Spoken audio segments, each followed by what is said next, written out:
नमस्कार साथियों, आशा की वगैरह चैनल में आपका स्वागत है। साथियों, आज की वीडियो सभी के लिए बहुत ही महत्वपूर्ण वीडियो है और उन साथियों के लिए तो बहुत ही महत्वपूर्ण है जो साथी दीमक से परेशान हैं, वाइट ग्राफ, ज़मीन में जो फंगस लगती है उससे परेशान हैं और जिन लोगों की फसलें खड़ी खड़ी सूख जाती हैं और दीमक के कारण मनचाही अपनी फसल नहीं ले पाते हैं, तो उन लोगों के लिए बड़े ही काम की यह वीडियो है। तो साथियों, अब आप बिल्कुल भी फिक्र ना करें। अगर आपके खेत में दीमक, वाइट ग्राफ, फंगस इस तरह के ज़मीनी रोग हैं या जीव जंतु हैं, तो वो अब बिल्कुल भी नहीं रहेंगे और वो भी बहुत ही आसान और जैविक तरीके से और कम खर्च में आप ये उपाय कर सकते हैं। मैं आशा चौधरी, नागौर, राजस्थान। तो साथियों, ये आप मेरी यहाँ मक्का देख रहे हैं। मैं काफ़ी समय से मक्का लगाती आ रही हूँ यहाँ पर, लेकिन मक्का में मुझे सक्सेस नहीं मिली। इसका कारण ये रहा कि दीमक मक्का की जड़ों को नुकसान पहुँचाती थी और 1 फीट से ऊपर तो होती नहीं थी, ज़्यादा से ज़्यादा 2 फीट की हो जाती थी और फिर उसके बाद खड़ी खड़ी ही सूख जाती थी, हाथ लगाओ तो गिर जाती थी। तो अब आप यहाँ पर ये मक्का देख रहे हैं, कितनी हेल्दी यहाँ पर ये मक्का हो रही है। तो आप देखिए इसके पत्तों की साइज़ देखिए, चौड़ाई देखिए, ये देखिए यहाँ से कितने ये सुंदर तरीके से निकल रहे हैं। आप ये इधर देखेंगे तो ये कम से कम 7-8 फीट की ये मक्का हो चुकी है और इसमें ये देखिए ये भुट्टा बनने की तैयारी भी हो रही है। तो मक्का, ये लाल मक्का है साथियों। तो सबसे पहले मैंने जो मक्का लगाई, मेरे पास कम बीज थे, इसलिए मैंने एक ही पौधा लगाया। तो ये मई में मैंने ये पौधा लगा दिया था। तो इसको अब पानी वानी की दिक्कत हो रही है, तो इसलिए ये कुछ इस तरह से हो रहा है। ये देखिए, तो जब मेरा तैयार हुआ और मैं इसका इंतज़ार कर रही थी कि कब ये गिरेगा, लेकिन ये गिरा नहीं और ये तो होता चला गया। तो मेरे वो कारण समझ में नहीं आया।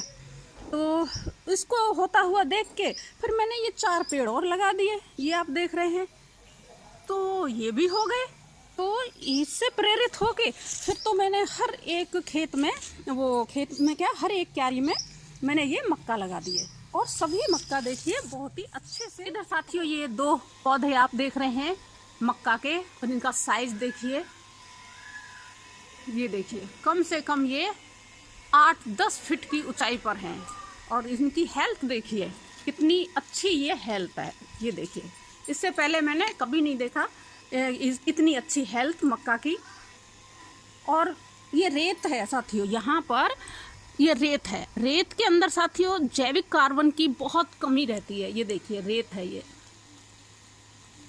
तो जैविक कार्बन की बहुत कमी रहती है और जिस खेती में जैविक कार्बन की कमी रहती है उस खेती में पोषक तत्वों की भी कमी रहती है।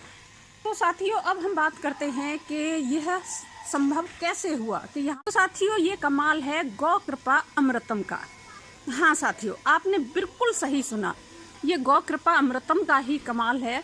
गौ कृपा अमृतम साथियों पोषक तत्वों की पूर्ति तो करती ही है और ऐसे पोषक तत्वों की पूर्ति करती है जो कि हमारी ज़मीन में अब रहे ही नहीं। तो उन पोषक तत्वों की भी पूर्ति करती है, साथ में जो ज़मीन के जो जीव हैं जो हमारी फसल को नुकसान पहुंचाते हैं उनको भी वो कंट्रोल करती है। ऐसा नहीं है कि दीमक को वो मार देती है, नहीं। जहाँ गौ कृपा अमृतम पहुंचता है तो उसकी खुशबू से वो चली जाती है। मैं अभी आपको दिखाती हूँ। जैसे हम इस क्यारी को देख रहे हैं साथियों, ये तो यहाँ पर बैंगन था, तो ये कल मैंने इसको उखाड़ के देखा था। तो देखिए ये दीमक ने इसको खा रखा है। तो दीमक, यहाँ पर दीमक क्यों है? कारण इसका ये है साथियों कि यहाँ पर गौ कृपा अमृतम 1-2 बार ही ज़्यादा दिया ही नहीं गया है। तो उसकी खुशबू चली गई तो दीमक वापस आ गई और जैसे ही उसकी खुशबू मिलती है गौ कृपा अमृतम की, तो दीमक अपना वहाँ से स्थान छोड़ के दूसरी जगह चली जाती है। यहाँ दीमक की कमी नहीं है साथियों, खूब दीमक है। ये देखिए, ये लकड़ियाँ आप देख रहे हैं, ये देखिए ये मिट्टी बन चुकी हैं। ये केवल ऊपर सिर्फ छाल है। ये देखिए, ये आप छाल देख रहे हैं, ये देखिए,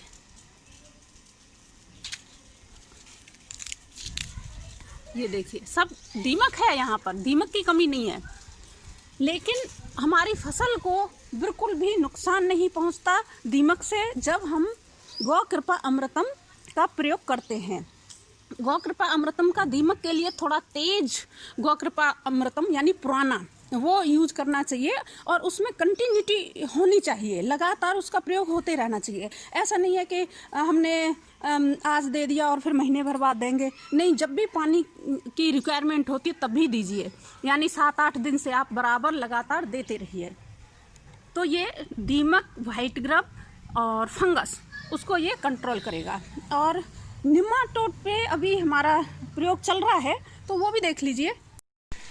तो साथियों हम वापस इसी क्यारी में फिर से आ गए और ये साथियों निमाटोड उससे ग्रसित क्यारी है, ये जो आप देख रहे हैं। तो मैं आपको जड़ें दिखाती हूँ कि इस निमाटोड ने क्या क्या नुकसान मेरा किया है। तो आप देखेंगे ये भिंडी की जड़ है, इसको बिल्कुल ख़त्म कर दिया, ये सूख गई। और ये चौले की जड़ है, तो देखिए इसमें भी भयंकर निमाटोड लगा हुआ था। ये गठाने आप देख रहे हैं निमाटोड की हैं और ये पूरा चौला पीला पड़ के ख़त्म हो गया। अब आप तोरई में देखेंगे, ये तोरई की बेल है, तो इसमें देखिए आप देख रहे हैं, ये देखिए कितनी गठाने इसमें बनी हुई हैं। ये देखिए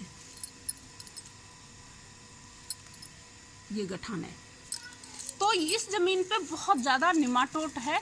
और अब मैं इसमें रेगुलर गौ कृपा अमृतम देकर और ये प्रयोग देखना चाहती हूँ कि ये निमाटोड को कंट्रोल करता है या नहीं करता है। यहाँ पर 2 बेल थी, तो एक बेल ये बची है, ये भी निमाटोड से ग्रसित है, आपने देखी, ये इसी की जड़ थी। तो दूसरी तो बिल्कुल ख़त्म हो गई, उसकी भी जड़ कहीं मिलेगी। देखिए मैंने संभाल के रख रखी थी, ये रही, दूसरी वाली भी ये रही। तो ये निमाटोड ने इसको सुखा दिया। तो ये सब साथियों प्रयोग जो है यहाँ पे चल रहे हैं और जैसी भी जो भी जानकारी होगी वो मैं आपको ज़रूर बताऊंगी। तो साथियों अब हम गौ कृपा की ताकत भी देख लेते हैं, पोषण की। तो आप देखेंगे ये मक्का कि ये गठाने देखिए कितनी मतलब जगह जगह से ये निकल रही हैं। और आप देखेंगे कि जड़ के ऊपर से भी जड़ निकल रही है। ये देखिए जड़ है और फिर जड़ के ऊपर से जड़ आ रही है। ये देखिए जड़ों में से जड़ आ रही है। ये देखिए 1 2 3 4 5 6 जगह से इसमें गठाने फूट रही हैं। और ये देखिए हर एक उसमें मिलेगा आपको मक्का में। अभी दूसरी उधर मक्का में भी मिलेगा, चलिए उधर चलते हैं। ये साथियों मई में बोया हुआ पौधा है, तो इसमें भी देखिए कितनी गठाने जड़ें निकल रही हैं। ये देखिए ये बहुत बड़ी बात है कि राजस्थान के अंदर मई के महीने में ये इस तरह की ये पौधा बच गया है।